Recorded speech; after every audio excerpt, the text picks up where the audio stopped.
कांग्रेस के लोग जा जाके वहाँ पर महिलाओं को कह रहे तुम्हें 8500 रुपए मिलना शुरू हो जाएंगे, फॉर्म भर देना। इन्हें केजरीवाल का लाला का पहुए दे दो तो राजी हो जाएंगे। 240 सीटें बीजेपी की खुद की आई हुई हैं। इंडियन अलायंस के पास में तो इतनी सीटें भी नहीं है। हाँ, गरीब से लेकर और एक ऊंचे आदमी तक, यानी कि जमीन से लेकर के आसमान तक काम किया। आप वहाँ की पूरी जनता का ना कहीं अपमान कर रहे हैं। चिसियानी बिल्ली खम्बा नोचे। 90 दिन होते कितने हैं? 90 दिन कितने होते हैं? कांग्रेस फिर से बचकानी हरकत कर रही है। मैं ये कह रहा हूँ कि मोदी जी ने देसी की दिया उनको। काटने की राजनीति जो कांग्रेस हमेशा से करती आई है, पूरा विपक्ष वही अपना रहा है।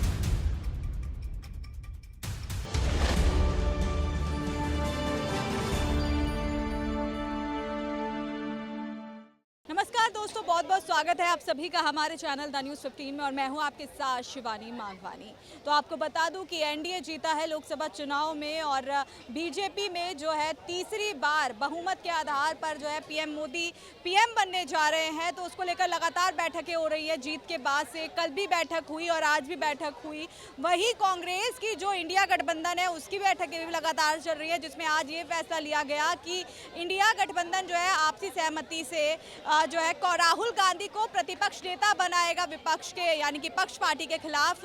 तो इसको लेकर आज चर्चा की गई, जहां पे प्रस्ताव राहुल गांधी को भेजा गया, जिस पर अभी विचार चल रहा है।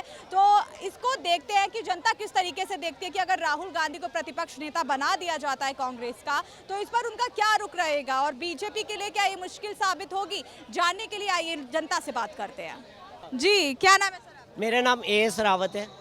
देखिए, क्या कहेंगे, आज बैठक हुई कांग्रेस की, उसमें जो है राहुल गांधी को प्रतिपक्ष नेता बनाया जा रहा है, क्या कहेंगे इस पर?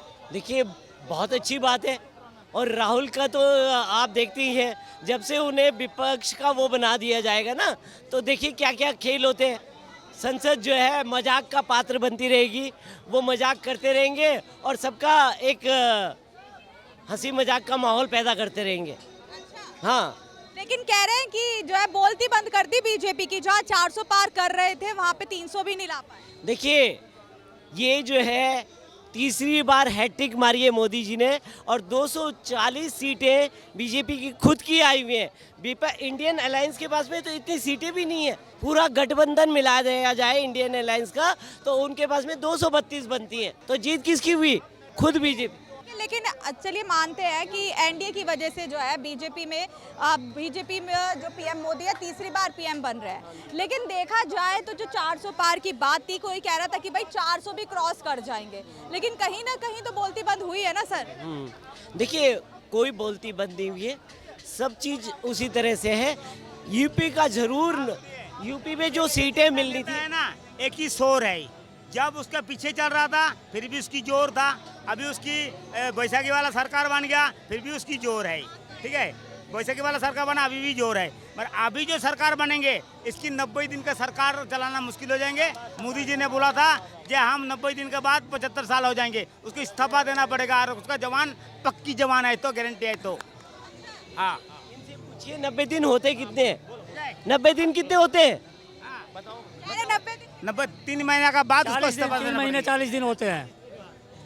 आप सुनिए मैडम, देखो मोदी जी ने के 10 साल के कार्यकाल में यहाँ गरीब से लेकर और एक ऊंचे आदमी तक, यानी कि ज़मीन से लेकर के आसमान तक काम किया। आज शिक्षा पे काम हुआ, रोड पे काम किया गया, स्वास्थ्य पे काम हुआ, एयरपोर्ट पे काम हुआ, विकास पे काम हुआ और सुरक्षा पे काम हुआ। काम तो मेरी बात, सारे काम हुए अच्छे, जनता ने भी सराहा। लेकिन मैं उत्तर प्रदेश मेरठ का रहने वाला हूँ, उसी उत्तर प्रदेश का जहाँ के का नतीजे आ रहे थे। ये मेरा कहने का मतलब ये है कि मोदी जी ने सारे काम अच्छे करे, लेकिन उत्तर प्रदेश की जनता को नहीं जानते। सारे देसी की ये तो वे कौम है, ये हमेशा दगाबाज करी, जिस थाली में खाया उसमें छेद करा।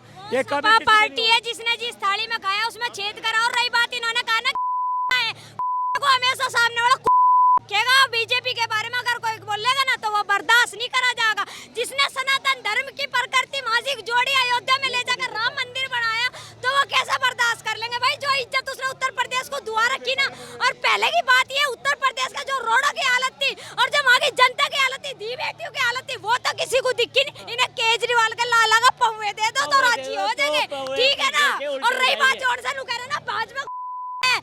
दूसरी बात हम बता दे, जोन सी लड़कियों को ठा कर रेप कर रहे थे ना, टीएमसी का राज में रोक लो ना जाके। मैं ये कह रहा हूँ मोदी जी ने देसी घी खिलाया उनको, लेकिन वे क्या कह रहा हूँ मैं, पहले समझो क्या बोल रहा है आदमी। तो मैं ये कह रहा हूँ कि मोदी जी ने देसी घी दिया उनको, उसका जवाब क्या दिया? उनके कैंडिडेट हराए, अयोध्या से हमारा कैंडिडेट हराया, और जगह से हराया, क्या किया? क्या नहीं दिया गया? सड़कें दी गई, स्वास्थ्य दिया गया, एयरपोर्ट दिया गया, अयोध्या को एक कीचड़ में से उठा के कह रहे हैं गलत किया। भैया आप बोल रहे हैं गलत किया। देखो गलत जो ये कह रहे हैं, मैं इनकी भावनाओं का सम्मान करता हूँ कि आहत हैं, लेकिन आपको ऐसे कहकर ना आप वहाँ की पूरी जनता का ना कहीं अपमान कर रहे हैं।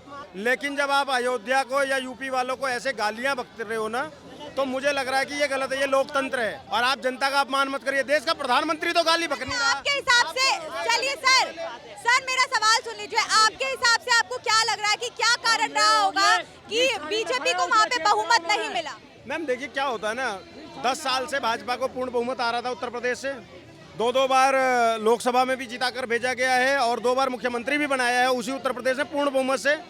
कई बार क्या होता है, कुछ झूठ जो फैलाए जाते हैं हाशिए पे, वो झूठ कई बार फैल जाते हैं और उसका दुष्परिणाम हो जाता है। और एक फैक्टर नहीं है कांग्रेस की, मैं आपको वीडियो दिखाऊं, कांग्रेस के लोग जा के वहाँ पर महिलाओं कह रहे थे तुम्हें 8500 रुपये मिलना शुरू हो जाएंगे, फॉर्म भर देना। कितनी वीडियो आ रही हैं। तो इस तरीके से कुछ उसमें चले गई वोटें, कुछ ध्रुव राठी की वीडियो से वो हो गया। उसके बाद में इन लोगों ने बांटने की राजनीति जो कांग्रेस हमेशा से करती आई है, पूरा विपक्ष वही अपना रहा है। इन्होंने भाजपा को कहीं ना कहीं योगी और अमित शाह में फंसा के बांटने की कोशिश करी।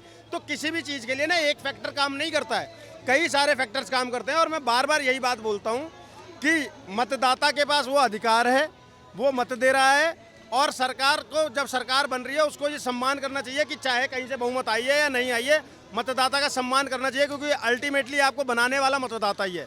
आज अगर कुछ लोग गालियां बक रहे हैं तो मुझे लगता है कि जब वो अयोध्या को गाली बक रहे हैं तो उन मतदाताओं को भी गाली बक रहे हैं जिन्होंने लल्लू राम जी को वोट दिया था। क्या बीजेपी का फर्ज नहीं बनता था कि अपना कैंडिडेट बदल दे? क्या जेपी कहीं ना कहीं आपको ऐसा लग रहा है कि कैंडिडेट जो है वो गलत उतारे गए? मैं बता रहा हूँ, एक रीजन नहीं है, इसमें मल्टीपल्स रीजन है। मैंने आपको इतने सारे बताए, लेकिन आप वही एक पिक एंड चूज वाली बात है ना, आप पिक कर रही हैं उसको। पिक एंड जो अहम लगेगा मेरे अकॉर्डिंग मैं वही बता रहा हूँ ना आपको कि ये पिक एंड चूज वाली कहानी जो होती है ना, यही तो हमारे यहाँ पर छोटे छोटे क्लबों में ना एजेंडे चल जाते हैं कई बार। तो यही हुआ उत्तर प्रदेश में, और कुछ नहीं हुआ। और सिर्फ एक अयोध्या की सीट नहीं हारे हम लोग, 46 सीटें 44 सीटें हारे हैं। तो हारे हैं उस पर नरेंद्र मोदी जी गाली नहीं बक रहे हैं, योगी जी गाली नहीं बक रहे हो, तुम आ गए समर्थक, तुम गालियां बक रहे हो। अरे यार, क्या वहाँ के जमीनी कार्यकर्ता ने, अयोध्या के जमीनी कार्यकर्ता ने काम नहीं किया है?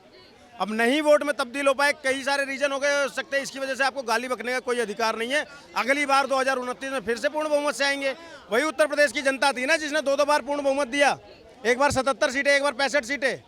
देखिए, प्रतिपक्ष नेता आज कांग्रेस का जो है राहुल गांधी को बनाने के लिए जो है पत्र भेज दिया गया है और उन्होंने स्वीकार भी कर लिया है। इस पर आप क्या कहें? मैम मुझे लगता है कि देखो, अब ये विपक्ष का अपना मैटर है कि राहुल गांधी जी को बना रहे हैं और हम लोग भी देखना चाहेंगे। हालांकि राहुल गांधी जी अभी तक कांग्रेस के अध्यक्ष के पद पर भी अच्छे से नहीं रह पाए थे, एक विपक्ष के मुख्य चेहरे के रूप में भी अच्छा नहीं हो पाए थे। तो आज उनको नेता प्रतिपक्ष बनाकर सदन में भेजना, मुझे लगता है कि शायद कहीं ना कहीं कांग्रेस फिर से बचकानी हरकत कर रही है। उनके पास में और भी अच्छे नेता, समझदार नेता हैं। अगर वो सचिन पायलट को बनाएं तो मुझे लगता है कि ज़्यादा अच्छे साबित होंगे वो इनके मुकाबले राहुल गांधी जी के। क्या लगता है, राहुल गांधी कुछ मतलब बिगाड़ पाएंगे बीजेपी का? आज तक नहीं बिगाड़ पाए, अब क्या बिगाड़ेंगे मैडम? टक्कर बार इतिहास रचने जा रहे हैं, कुछ नहीं बिगाड़ पाएंगे। उनको बोला नहीं जाता, बिना लिखे दे दो तो बोल नहीं पाते हैं, वो क्या बिगाड़ेंगे? मैं तभी तो कह रहा हूँ आपको कि कोई समझदार सा नेता भेजो जो कि वहाँ पर नेता प्रतिपक्ष बनकर बैठे, विपक्ष की आवाज़ उठाने वाला बने। राहुल गांधी आज तक अपनी पार्टी की पूरी बातें बिना देखे वो बोल नहीं पाते हैं, तो वो क्या ही नेता प्रतिपक्ष बनेंगे और क्या ही वो मुद्दे उठा लेंगे। विपक्ष ने तो ये तक बोला है कि भीख में जीत मिली है एनडीए और मैडम, जो विपक्ष, कांग्रेस सबसे बड़ी पार्टी देश में 2 हैं, एक कांग्रेस एक बीजेपी। बीजेपी बनी 1981 में, कांग्रेस बनी 1800 कुछ में। 100 साल से भी ज़्यादा पुरानी पार्टी आज अपना वजूद तलाश रही है और अभी भी 100 पे नहीं आ पा रही है। 100 पर भी नहीं आ पा रही, और सारा विपक्ष मिलके भी अकेले भाजपा के बराबर नहीं आ पाया 240 के, 233 पर ही सिमट कर रह गए। उसके बाद भी अगर ये बोल रहे हैं तो इसको दो ही मुहावरे इस पे फिट बैठते हैं, थोथा चना बाजे घना, या फिर आप कह लो अथ जल गगरी छलकत जाए।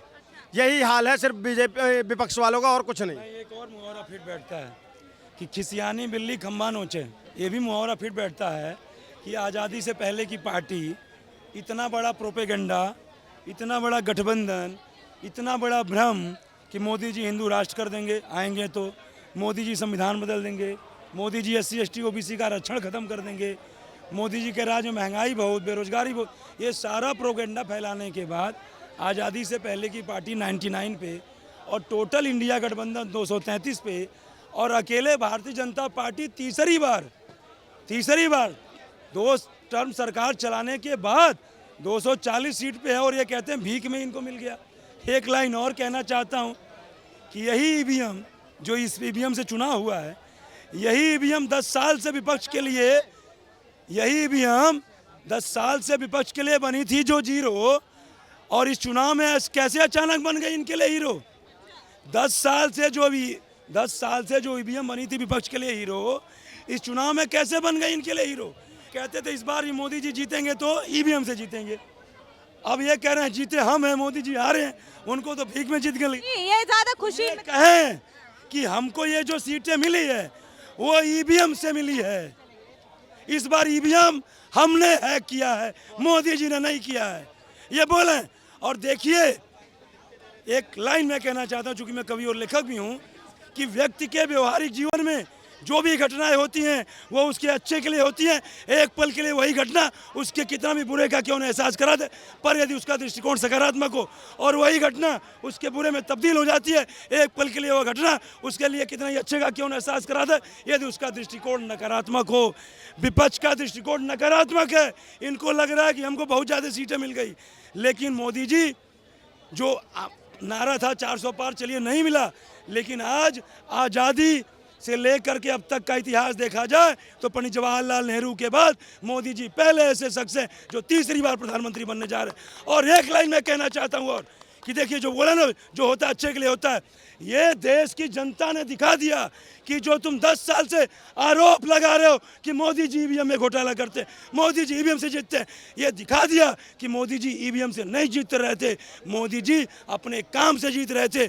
और यदि मोदी जी EVM से जीत रहे थे तो विपक्ष कहे कि इस बार EVM में घोटाला हमने किया है, ये विपक्ष की दोगली राजनीति का परिचायक है।